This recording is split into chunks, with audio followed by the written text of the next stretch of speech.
Hola gente, ¿cómo están?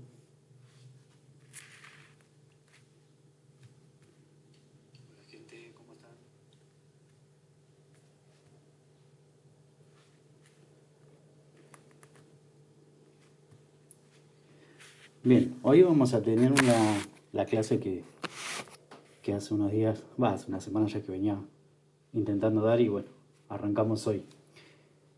¿Qué es lo que vamos a ver? La clase está diseñada tanto para aquellos que estén estudiando o estén trabajando y tengan dudas. ¿Dudas con respecto a qué? A los valores que obtienen después de cada análisis.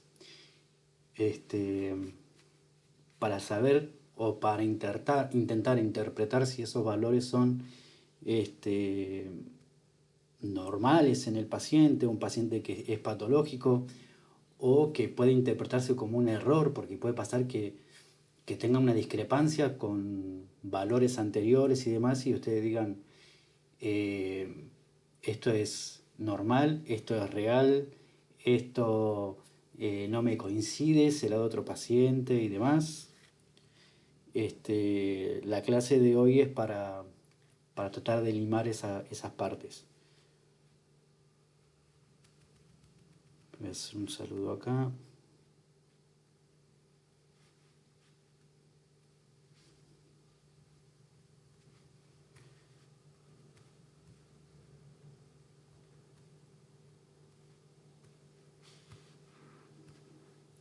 Bien, vamos a arrancar. Acá yo puse en el título del archivo emergencias y urgencias. Antes de arrancar con todo eso, con toda esta charla, quiero marcar qué es una urgencia y qué es una emergencia. Una urgencia es cuando un resultado tiene que ser emitido ya. Una troponina, unos gases patológicos, una glucosa que está fuera de rangos normales, ¿sí? Unos valores de creatininas, de creatinina, de urea, un yodo patológico, ¿sí? Eso, esos resultados que son muy patológicos se deben emitir de manera urgente. Después tenemos la emergencia, que por ejemplo es un paciente que ya viene, si bien ya viene con su diagnóstico, ya viene con sus valores alterados y demás, y puede haber unos leves cambios, bueno, hay que sí o sí hay que emitir los resultados de manera urgente. Eh, por ejemplo, una situación que les puede pasar, ¿sí? Estando trabajando o estando haciendo prácticas, es que lo llamen de shock room, de la guardia, y que te digan, es urgente, es una emergencia, ¿sí? Nosotros no vamos a poner a decirle a los médicos o a los enfermeros qué tiene el paciente, que es urgente o que no es urgente, ¿sí? Nosotros tenemos que ir y demás. Pero en el momento que nosotros estamos ahí, tenemos que evaluar si es o no es. Por ejemplo, si es un paciente que viene con un infarto y demás, eso es una urgencia, ¿sí? Si viene un accidente, un paciente que tuvo un politraumatismo y demás, eso es una emergencia, ¿sí? ¿Y qué pasa en ese caso? Por ejemplo, ahí en esa situación nosotros no, o sea, te pueden pedir una batería de análisis y demás, pero no tenemos eh, resultados inmediatos, ¿sí? Por ejemplo, entra un paciente con un politraumatismo y tiene que ir a quirófano. Lo primero que van a tener a mano va a ser un hemograma y un coágulo. Eso de base.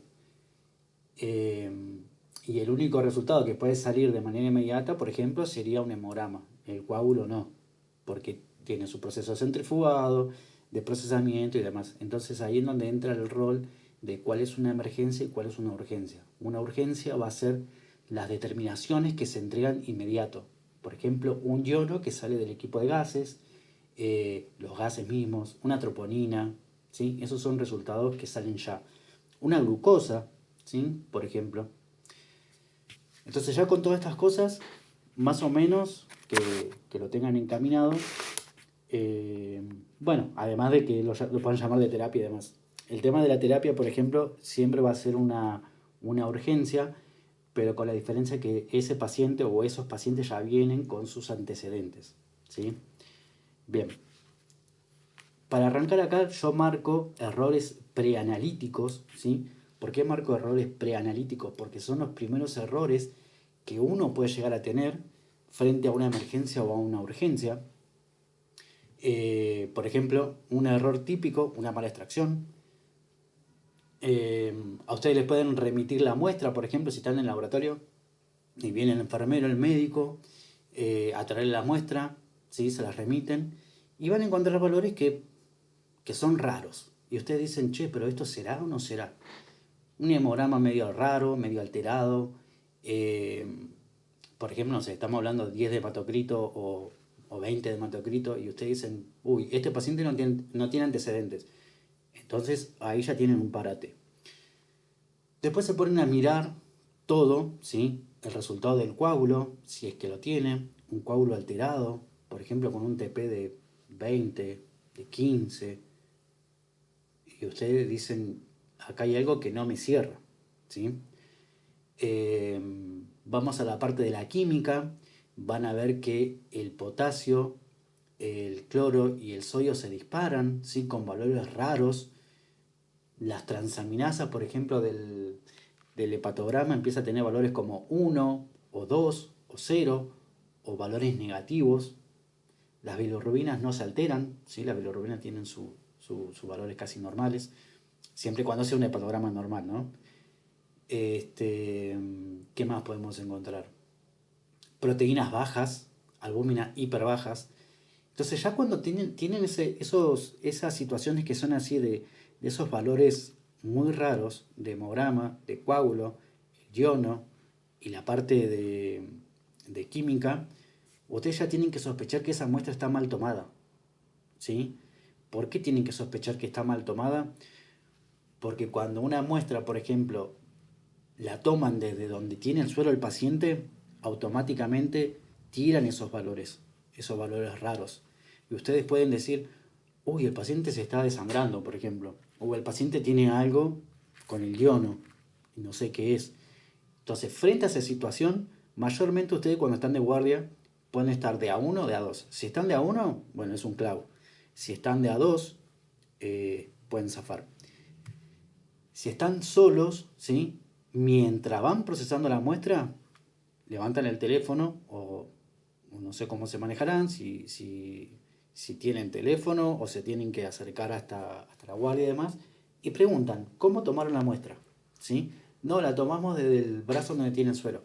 Listo, hay que repetir la extracción, ¿sí? Porque esa muestra está contaminada.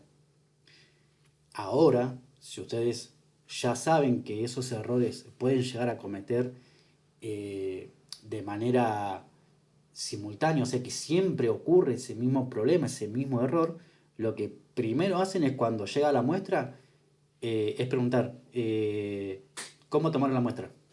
Y entonces ya se saltan un paso que es procesar una muestra que está mal tomada, ¿sí? Porque entre que ustedes procesan una muestra y que se dan cuenta que el resultado está mal, después tienen que volver a repetir la extracción, tienen que volver a analizar todo y de ahí recién confirmar si los valores son normales o no.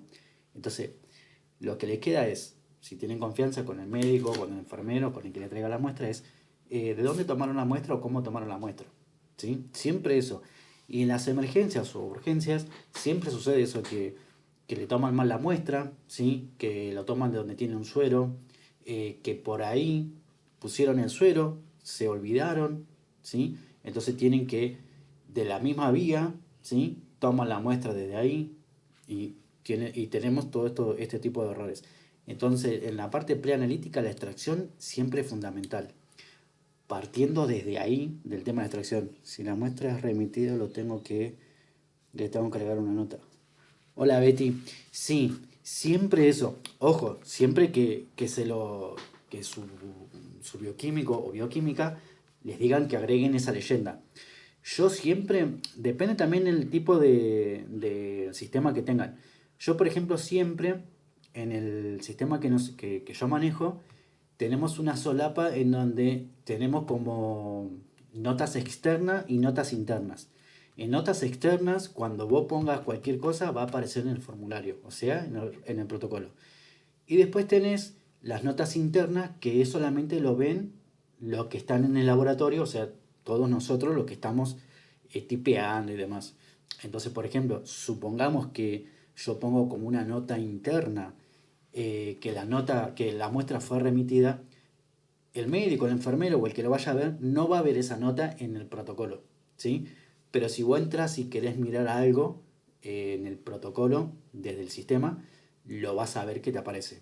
Y la otra opción es, como dijiste vos, es agregar una nota externa que diga muestra remitida, ¿sí?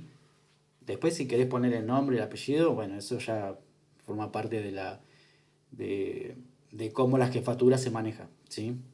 Casi siempre se trata de resguardar a todos los profesionales.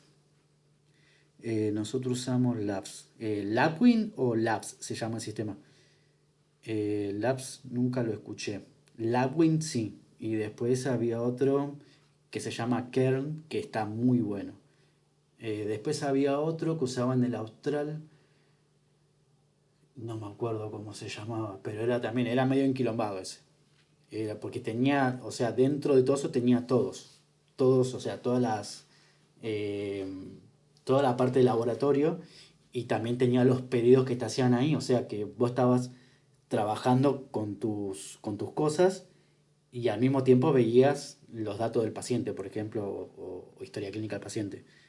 Pero igual la bioquímica quiere que se sepa cuándo la muestra no. Exactamente, eso es importante.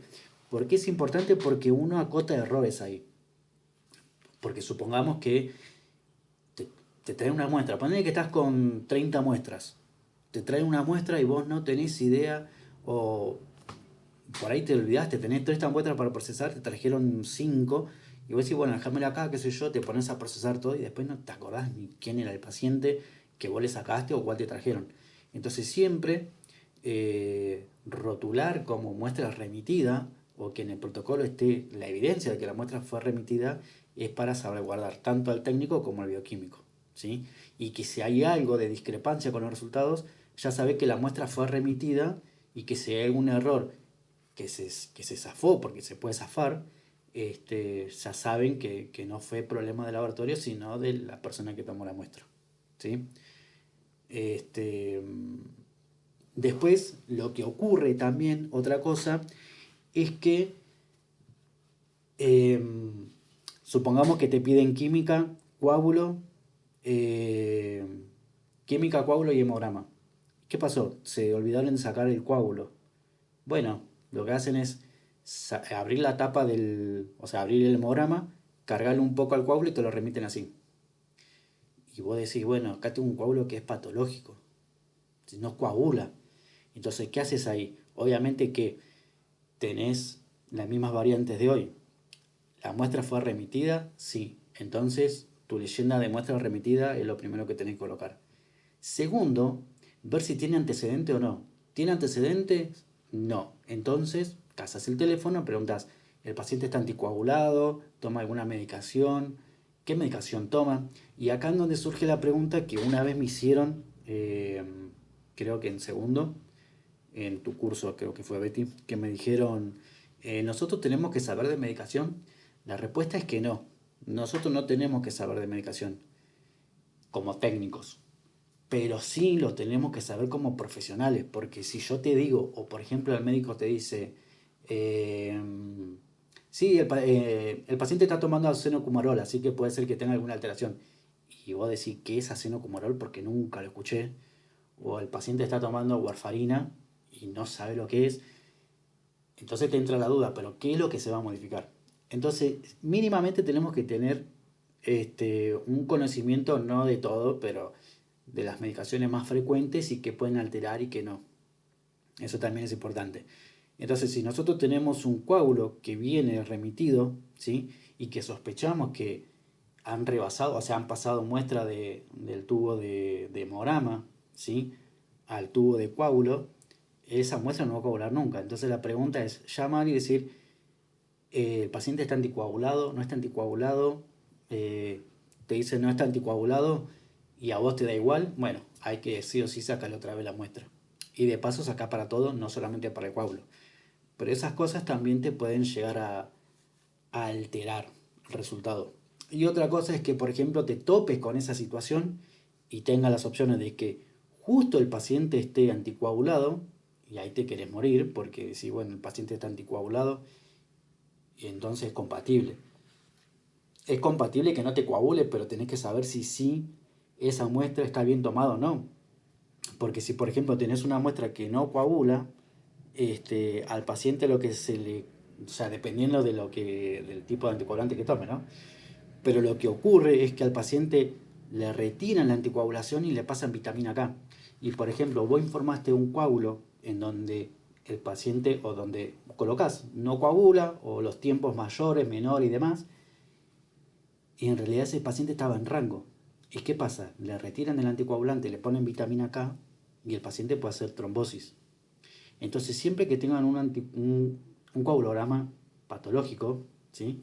Consultar si el paciente toma o no toma anticoagulante y además ver qué tipo de antecedente tenía. Si no tiene antecedentes y el coagulograma es muy patológico, chusmea la historia clínica, ¿sí? Parece como muy, como que eso toma mucho tiempo, pero en realidad es como, después hace muy intuitivo y muy rutinario, que vos tengas un valor patológico y te remite a la historia clínica. Valor patológico, historia clínica. Antes, por ejemplo, la historia clínica estaban en libros, tipo de biblioteca, entonces vos tenías que ir hasta dirección médica, levantar las carpetas, chusmear, y era un plato. Hoy en día hay sistemas y creo que la mayoría tiene sistemas, entonces es mucho más fácil este, mirar lo que sucede ahí con el paciente. Entonces, coagulograma patológico, el paciente no coagula, consultar si el paciente toma o no toma algún tipo de anticoagulantes y después cómo tomaron la muestra, ¿sí? Y si no te sentís cómodo con los resultados porque te puede dar un coagulograma muy alterado, vas y tomás la muestra. Pero no tomás la muestra para coágulo, tomás la muestra para todo directamente. Porque si ya desconfiaste vos de ese resultado, automáticamente podés y tenés el deber de confiar de todo lo que está ahí, ¿sí? Otra cosa también es que te dé un coagulograma alterado, ¿sí? El paciente que te digan que también está anticoagulado, supongamos, y no coagula. Y ellos te dicen, no, mira, yo lo tomé acá, tuve un paciente con un TP de 5, de RIN 6,5, la extracción no paraba de sangrar. Bueno, en ese caso sí, ese caso de que ya tengas un TP de 5 y un RIN de 6,5 es recontra patológico. Y si a eso le sumás que en la extracción no paraba de sangrado, era 100% compatible con que tiene alguna alteración en la coagulación, que puede estar anticoagulado. Y se ve mucho en los viejitos, ¿sí? ¿Por qué? Porque a veces los viejitos no controlan lo que toman. Ellos tienen su pastillero y ellos saben que el lunes tiene que tomar esto, tiene que tomar esto y esto, y después pasa que dicen, uy, yo tomé el anticoagulante o no lo tomé, y por eso se zamparon 2 pastillas de anticoagulante y se pasaron. Por eso estaba la médica y vi la situación. Es más, quise que hagan la presión. Exactamente. Eso puede pasar un montón, de que vos estás sacando y empiecen a sangrar. Empiecen a sangrar, eh, o sea, teniendo la aguja dentro de vena y empieza a sangrar por la piel y entre la aguja. ¿Eso puede pasar? Sí, pasa. Y mucho más con los viejitos, ¿sí? Eh, Bien, con el tema del coágulo. Puede pasar eso, ¿sí? Puede pasar que la muestra tenga microcoágulos y ustedes no se dieron cuenta y procesaron un coágulo que por ahí da alargado, o sea, que da como el ejemplo que vos diste, eh, o que directamente no coagule. Entonces también sospechás de, che, ¿tomaron bien la muestra? ¿No la tomaron? ¿Cómo fue? Nada, chumeás el tubo y verificás que eso esté bien. Si eso está bien, nada, lo volvés a centrifugar y te pones a procesar. Pero antes de todo eso, de todo ese quilombo, mucho antes, más allá de las extracciones y demás, hay algo que cuando uno llega al laboratorio por la mañana, lo primero que hace es poner los equipos en marcha, ¿sí? Porque vos podés tener las extracciones impecable, todo impecable, ideal. Pero ¿qué pasa? Tenés el equipo que no le hicieron el lavado, que la aguja estaba tapada, que la aguja estaba doblada, que no utilizaron agua destilada, por ejemplo, y estaban usando agua de canilla. Ahora les voy a explicar esa situación del agua de la canilla.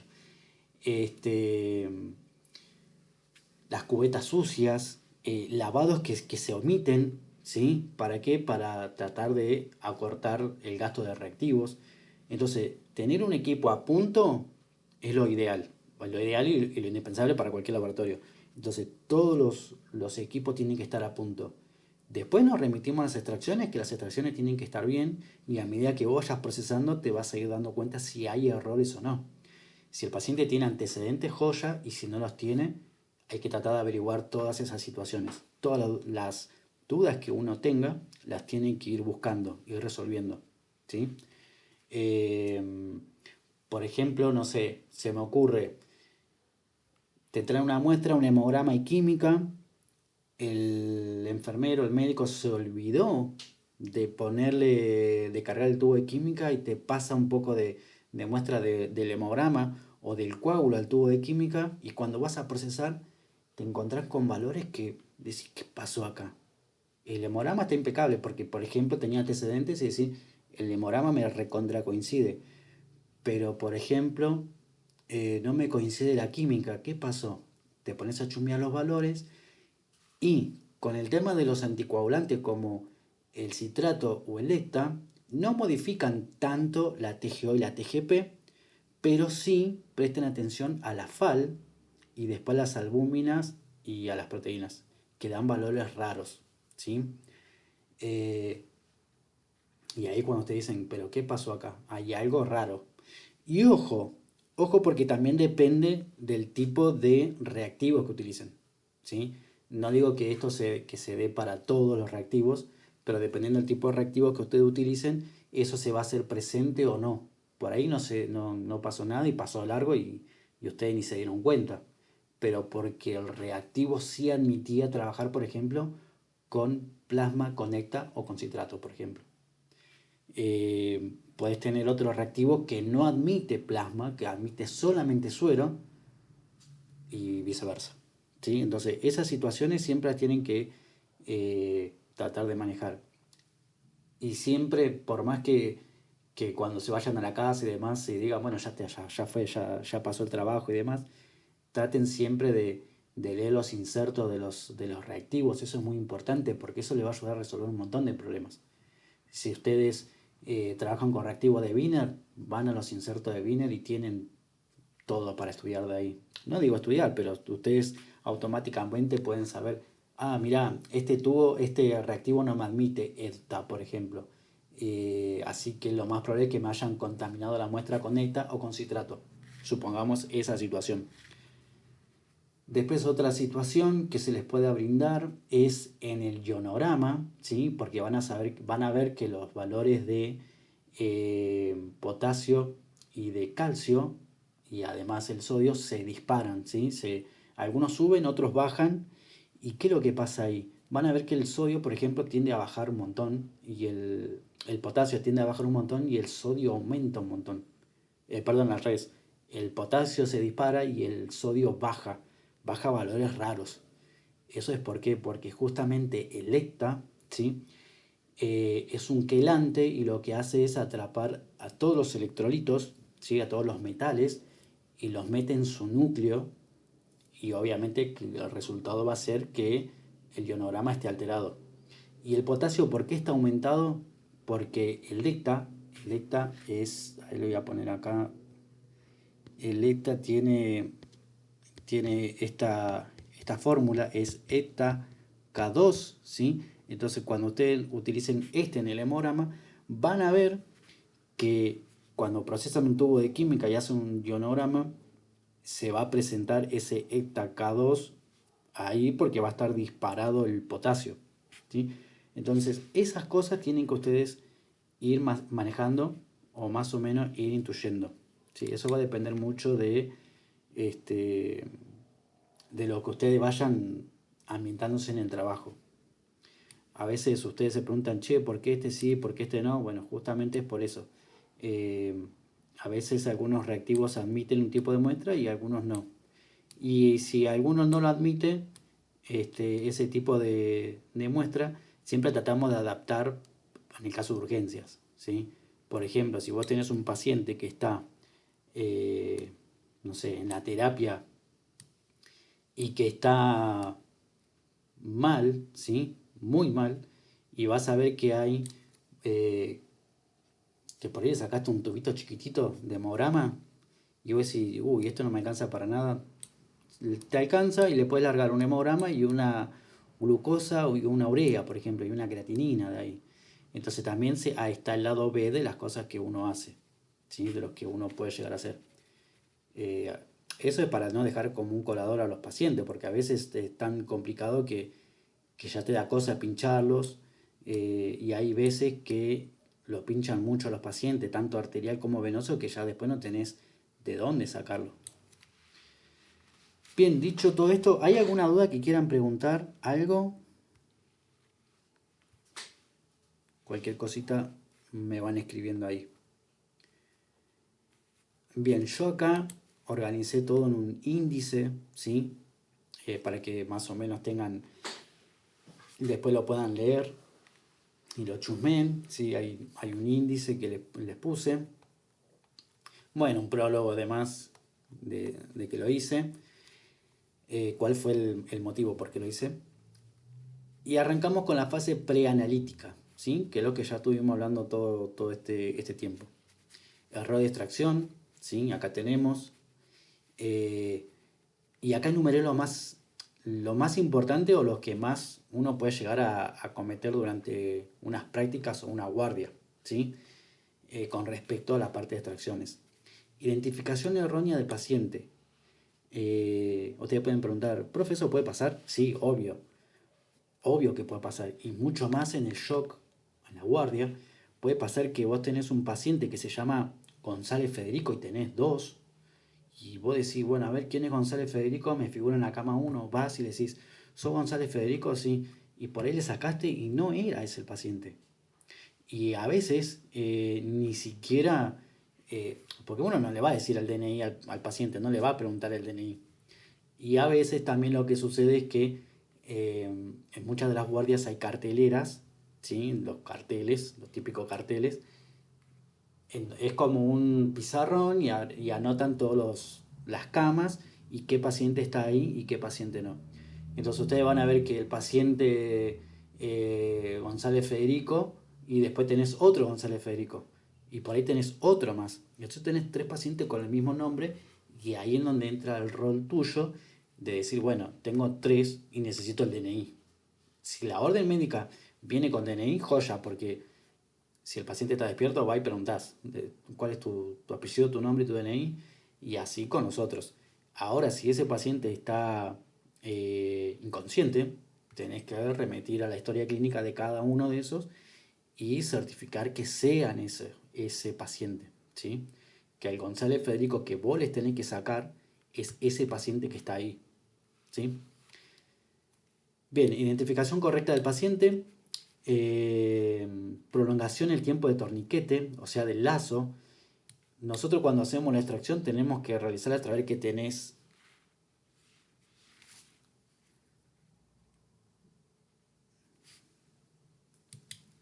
Que se cortó.